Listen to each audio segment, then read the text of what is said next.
On va s'intéresser à un siècle absolument fou, de 1715 à 1815.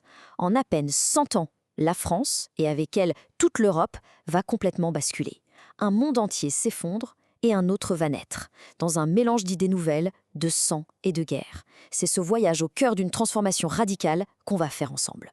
Imaginez un peu la scène. On est le 23 juin 1789. Un envoyé du roi Louis XVI vient ordonner aux députés de se disperser. Et là, leur président Jean-Sylvain Bailly lui répond ça. Une phrase qui, l'air de rien, est une véritable bombe.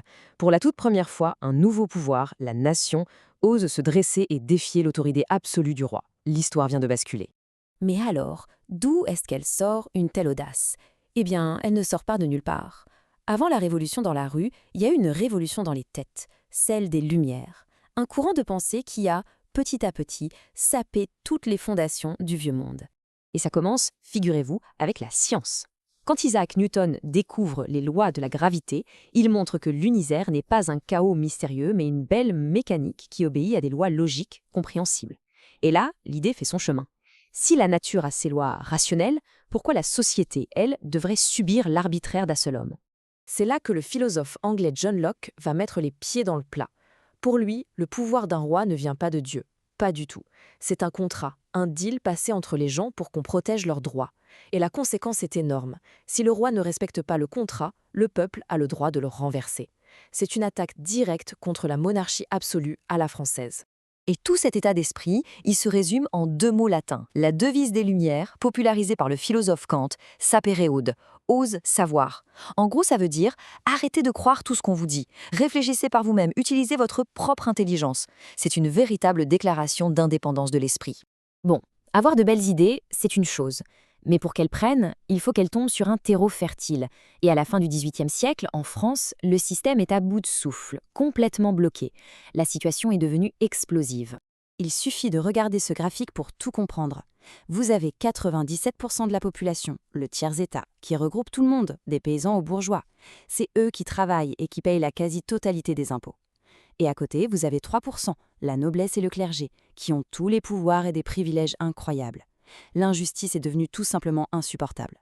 Et la goutte d'eau qui va faire déborder le vase, c'est l'argent.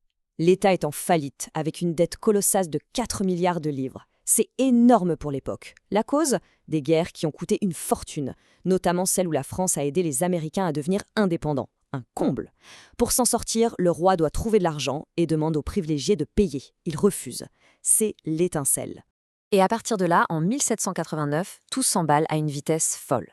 En mai, les États généraux sont réunis, mais ça bloque direct. En juin, le tiers-État prend les choses en main et se proclame Assemblée nationale. En juillet, le peuple de Paris prend la Bastille. Et en août, sous la pression des révoltes paysannes, on abolit tous les privilèges. En quelques mois, tout le système de l'Ancien Régime a été balayé. Ok, le vieux monde est par terre. Mais maintenant, il faut construire quelque chose de nouveau. Et c'est là que le plus dur commence.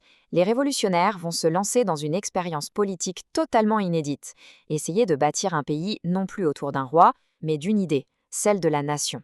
Le concept clé, la base de tout, c'est la souveraineté nationale. C'est écrit noir sur blanc dans la Déclaration des droits de l'homme. Désormais, l'autorité suprême, le patron si on veut, ce n'est plus le roi, c'est la nation, c'est-à-dire l'ensemble des citoyens. Le pouvoir ne vient plus d'en haut, il vient d'en bas. C'est un renversement total. Le gros problème, c'est qu'il y a toujours un roi, Louis XVI. Est-ce qu'il joue le jeu de cette nouvelle France?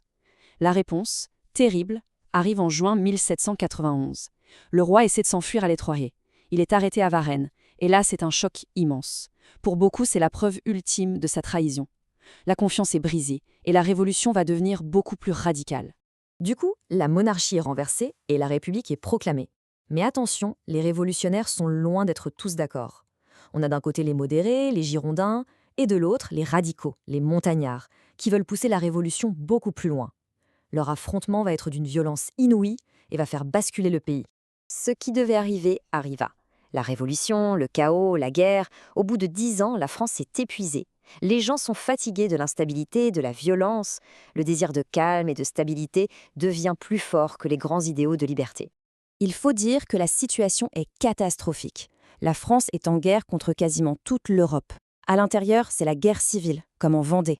Il y a même la révolte des esclaves à Saint-Domingue, qui deviendra Haïti. Pour faire face, on instaure la terreur, qui finit par se dévorer elle-même. Le régime qui suit, le Directoire, est faible et corrompu. Bref, le chaos est total. Le terrain est prêt pour l'arrivée d'un sauveur. Cette phrase de Chateaubriand résume parfaitement l'ambiance de l'époque. On a l'impression que le pays est au bord de l'explosion. Et en même temps, il y a ce sentiment étrange que quelque chose de nouveau, un nouveau monde, est en train de naître de ce désastre. Et cet homme que tout le monde attend, c'est bien sûr lui, Napoléon Bonaparte. Un jeune général, génial, couvert de gloire, qui prend le pouvoir en 1799. Sa promesse est simple, rétablir l'ordre. Il va le faire. Mais cet ordre sera forgé dans le fer, au prix de la liberté, et son héritage sera extraordinairement complexe. Pour reconstruire le pays sur des bases solides, Napoléon dit vouloir jeter sur le sol de France des masses de granit. Ce sont des institutions qui pour la plupart existent encore. Il y a le Code civil, qui établit les mêmes lois pour tous, le Concordat pour faire la paix avec la religion, les préfets pour relayer le pouvoir de l'État partout, ou encore la Banque de France pour l'économie. Il est en train de poser les fondations de notre État moderne. Mais l'ordre de Napoléon ne s'arrête pas aux frontières de la France. Son ambition, c'est l'Europe entière. Grâce à une série de victoires militaires éclatantes, il va complètement redessiner la carte du continent. À son apogée, l'Empire français est immense. Il s'étend de l'Espagne à la Pologne. Et on touche là à l'immense paradoxe du personnage. Partout où elles vont, ces armées apportent le Code civil et la fin des privilèges. Elles diffusent les idées de la Révolution. Mais, en même temps, elles le font par la force, par la guerre, en imposant un pouvoir autoritaire. C'est l'idée de la liberté apportée par les fusils. C'est toute la contradiction de l'aventure napoléonienne. Un empire construit si vite sur la guerre ne pouvait pas être éternel. Sa chute sera aussi spectaculaire que son ascension.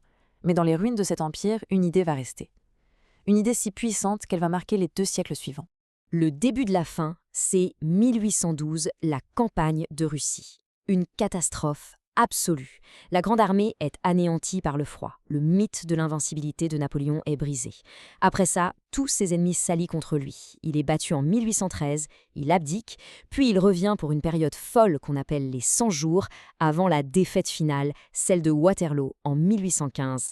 Alors, au bout du compte, que reste-t-il de ce siècle de feu et de sang ?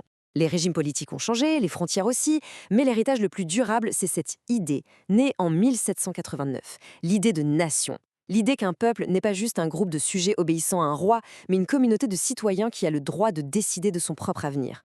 De la Révolution française au soulèvement des peuples d'Europe contre l'occupation de Napoléon, l'idée de nation s'est imposée comme le nouveau moteur de l'histoire.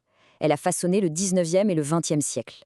Mais aujourd'hui, à l'heure de la mondialisation, est-ce que la nation est toujours l'acteur principal de l'histoire ? La question reste posée.